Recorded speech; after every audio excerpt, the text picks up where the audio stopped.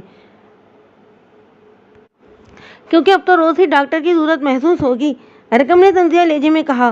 نیلی باہر لے آؤ ان کو، ارقم نے آخری بار نیلی کو دیکھتے ہوئے کہی اور کمرے سے چلا گیا۔ چاؤ بیٹا میں آج ہی دارون سے بات کرتی ہوں، وہی صدام کو سیدھا کریں گے، عالیہ نے پیار سے فاطمہ کو دیکھتے ہوئے کہا جو وہاں سے اٹھ کر نیلی کے ساتھ باہر چلی گئی تھی۔ اس کے ہاتھ میں کچھ زیادہ ہی درد ہو رہا تھا۔ ارقم گاڑی میں بیٹھا فاطمہ کا انتظار کر رہا تھا۔ نیلی نے گاڑی کا دروازہ کھول کر فاطمہ کو اندر بٹھایا، خود اندر چلی گئی تھی۔ فاطمہ ابھی بھی رو رہی تھی، شاید صدام کے رویے نے اسے بہت زیادہ تکلیف دی تھی اور ارقم کو اب اس کے رونے سے چڑسی ہونے لگی تھی۔ تم رونا بند کرو گی اب، ارقم نے سخت لہجے میں کہا تو فاطمہ ایک دم خاموش ہو گئی تھی۔ ارقم کو اپنے رویے کا احساس ہوا تو خود کو ملامت کرتے اس نے فاطمہ کی طرف دیکھا۔ تمہارا رونا مجھے اچھا نہیں لگ رہا اور صبر کرنا سیکھو، آگے زندگی میں بہت سے امتحان آنے والے ہیں، اتنی جلدی رونا شروع کرو گی تو کبھی مضبوط نہیں بن پاؤ گی، ارقم نے دھیمے لہجے میں کہا۔ فاطمہ اس کی بات سن کر پھر سے رونے لگی تھی۔ وہ ہمیشہ نازوں سے پلی تھی، اب کسی کا ایسا رویہ برداشت نہیں کر پا رہی تھی۔ اسپتال کے پاس پہنچتے ہی ارقم نے گاڑی روکی اور فاطمہ کو باہر نکلنے کو کہا۔ فاطمہ باہر نکل کر اس کے ساتھ چل پڑی تھی۔ ارقم نے ایک نظر اس کو دیکھ کر گہرا سانس لیا۔ کیا ہوا؟ زارون نے اپنی زوجہ کو پریشان میں دیکھا تو پوچھا۔ زارون صدام کو زہرا کا ذرا بھی احساس نہیں ہے، جو کچھ میری بیٹی اور فاطمہ کے ساتھ ہوا ہے صرف اسی کی وجہ سے ہوا ہے، اسی کی وجہ سے میری بیٹی بینی ہو کر گئی ہے اور اسے ذرا سی بھی پرواہ نہیں ہے۔ فاطمہ پر وہ ظلم کر رہا ہے، اسے کمرے سے باہر نکال دیا، وہ بچی زمین پر گر گئی، اس کے ہاتھ میں شدید درد تھا، اس لیے میں نے اسے اسپتال ارقم کے ساتھ بھیجا ہے، اگر صدام کی وجہ سے زارا پر مصیبت آئی تو میں اسے کبھی معاف نہیں کروں گی، عالیہ نے غصے سے کہا۔ بیگم صاحبہ آپ پریشان نہ ہو، میں صدام سے بات کرتا ہوں، زارا نے اپنی پگڑی اتارتے ہوئے ٹیبل پر رکھتے ہوئے کہا۔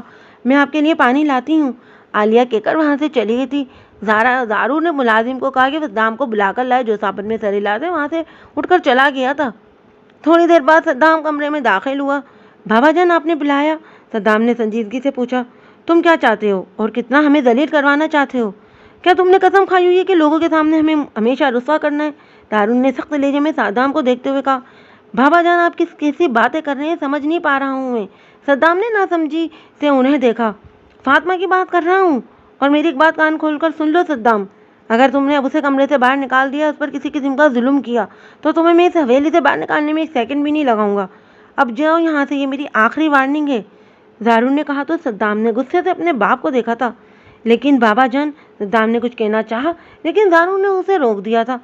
میں نے جو کہنا تھا کہہ دیا ہے، اب جاؤ یہاں سے، زارو نے کہا تو صدام جبڑے تانے وہاں سے چلا گیا تھا۔ بھابھی آپ اس لڑکی کو لیے اتنا پریشان کیوں ہو رہی ہیں؟ عظمیٰ نے عالیہ کو دیکھتے ہوئے پوچھا، جو فاطمہ اور ارقم کا انتظار کر رہی تھی۔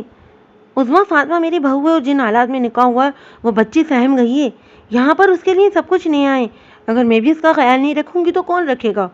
اور دیکھا نہیں تم نے صدام نے اس کے ساتھ کیا سلوک کیا ہے؟ عالیہ نے کہا تو فاطمہ ہنس پڑی تھی۔ بھابھی آپ کا اپنی بیٹی کے بارے میں کیا خیال ہے؟ اسے کیا وہ لوگ مہارانی بنا کر رکھیں گے؟ مجھے پوری امید ہے وہاں پر اس کے ساتھ بھی ظلم ہو رہا ہوگا، اور آپ یہاں ان کی بیٹی کا ایسے خیال رکھ رہی ہیں جیسے وہ چھوٹی سی بچی ہے۔ عظمیٰ نے تیکھے لہجے میں کہا، عظمیٰ میں اچھی طرح سے جانتی ہوں وہاں میری بیٹی خوش تو ہرگز نہیں ہوگی، لیکن میں ان لوگوں کی طرح نہیں ہوں، اگر میں بھی ویسے ہی کروں گی تو مجھ میں اور ان میں کیا فرق رہ جائے گا؟ عالیہ ابھی بات ہی کر رہی تھی کہ جب فاطمہ ارقم کے ساتھ سامنے سے آتی ہوئی نظر آئی۔ عالیہ جلدی سے فاطمہ کے پاس گئی تھی۔ کیا ہوا بیٹا، ڈاکٹر نے کیا کہا؟ عالیہ نے بےتابی سے پوچھا۔ سب کچھ ٹھیک ہے امی جان، کچھ دنوں تک ان کا ہاتھ ٹھیک ہو جائے گا، ارقم نے میڈیسین عالیہ کو پکڑاتے ہوئے کہا اور خود اپنے کمرے میں چلا گیا۔ چلو بیٹا میں تمہیں کمرے میں چھوڑ دیتی ہوں، عالیہ نے پیار سے کہا۔ عظمیٰ وہاں سے چلی گئی تھی۔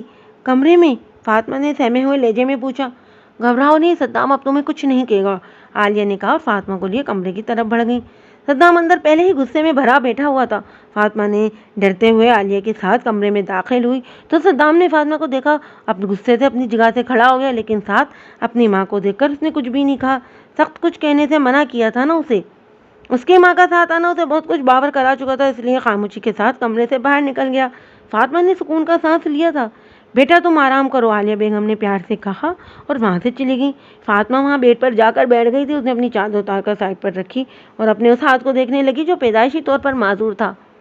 اگر یہ میرا بازو ٹھیک ہوتا تو مجھے اتنی باتیں نہ سننی پڑتی، نہیں اتنا کچھ برداشت کرنا پڑتا۔ فاطمہ نے کھوکھری ہنسی ہنستے ہوئے اپنے بازو کو دیکھتے ہوئے کہا، لیکن وہ نہیں جانتی تھی یہ سب کچھ تو قسمت کا کھیل ہے، کس کے ساتھ کیا ہو جائے کسی کو معلوم ہی نہیں تھا۔ اماں تم سب سنبھال لوگے، میں واپس گاؤں جا رہا ہوں، ذوحان نے اماں کو دیکھتے ہوئے کہا۔ خیریت، سب ٹھیک تو ہے؟ اماں نے اس کے چہرے پر چھائی بےتابی کو دیکھتے ہوئے پوچھا۔ ہاں سب ٹھیک ہے، بس مجھے ایک ضروری کام یاد آ گیا ہے، ذوحان نے سنجیدگی سے کہا۔ کہیں یہ ضروری کام بھابھی صاحبہ تو نہیں ہے؟ اماں نے مسکراہٹ دباتے ہوئے پوچھا۔ ذوحان نے گھوری سے اسے نوازا تھا۔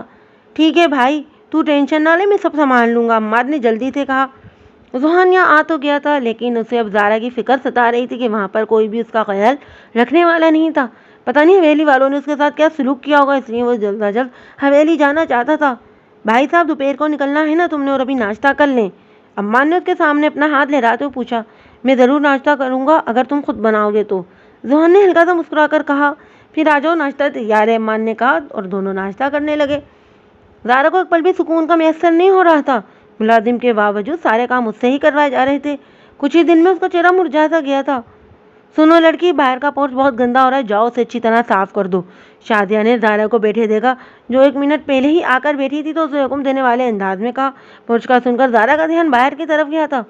وہ اکیلی کیسے اتنے بڑے پورچ کی صفائی کر سکتی تھی؟ میں اکیلی کیسے صفائی کر پاؤں گی؟ زارا نے کھڑے ہوتے ہوئے شادیہ کو دیکھتے ہوئے کہا۔ تیری اتنی ہمت، میرے سامنے زبان چلاتی ہے، شادیہ نے کہتے ہی ایک زوردار تھپڑ زارا کے نازک گال پر دے مارا جو منہ پر ہاتھ رکھے شوق سے کھڑی شادیہ کو دیکھ رہی تھی۔ ایسا بھی کیا بول دیا کہ شادیہ نے اسے تھپڑ دے مارا تھا؟ جا کر کام کر، تیری اتنی اوقات نہیں ہے کہ میرے سامنے زبان چلا سکے، شادیہ نے حقارت سے اسے دیکھتے ہوئے کہا اور وہاں سے چلا گئی۔ زارا نے بے بسی سے اپنے باہر کی جانب قدم بڑھایا اور اپنے پنکی بھی نہ جانے کہاں غائب ہو گئی تھی۔ وہ تھکے تھکے قدموں کے ساتھ پونچھ دھونے میں مصروف ہو گئی تھی۔ ظاہر باہر کا پونچھ دھو ہی رہی تھی کہ جب نعمان وہاں آیا۔ وہ آج پھر اپنے کمرے سے باہر نکل آیا تھا۔ اس کے کپڑے گیلے ہو چکے تھے۔ علیشبا جو اوپر کھڑی زارا کو دیکھ رہی تھی، اس نے نعمان کو وہاں دیکھا تو اس کی آنکھوں میں چمک آ گئی تھی۔ اب تو زارا کی آنکھوں میں چبھنے لگی تھی۔ وہ سارے کام کرتی، اگر کوئی کچھ بھی کہتا تو خاموش رہتی، ان کے ظلم پر بھی خاموشی سے برداشت کرتی تھی۔ اس نے رانی کو اشارہ دیا۔ رانی پہلے ہی موقع کی طاق میں تھی۔ پانی سے بھری بالٹی اس نے ایک دم زارا کے اوپر پھینکی تھی۔ وہ ہڑبڑا کر وہاں سے اٹھی، اپنے حواس باہر کرنے لگی۔ نعمان بھی اس پر پانی گرنے کی وجہ سے تالیاں بجانے لگا۔ وہ منہ پر ہاتھ پھیرتی ارد گرد دیکھنے لگی۔ اوپر علیشبا کو دیکھ کر اس کا چہرہ سرخ ہونے لگا تھا۔ میری دلہن بھیگ گئی، میری دلہن بارش میں بھیگ گئی۔ وہ تالیاں بجا کر اس کی طرف آنے لگا۔ زارا گیلے وجود کے ساتھ خوف سے پیچھے کھسکنے لگی۔ نعمان اس کی طرف آیا، اس نے پائپ اٹھائے، اس پر پانی گرا دیا جو پہلے ہی سنبھل نہیں پا رہی تھی۔ اس حرکت پر اس کا رنگ اڑا تھا۔ وہ ہاتھ آگے کرتی پانی سے بچنے لگی۔ پانی کا پریشر کافی تیز تھا۔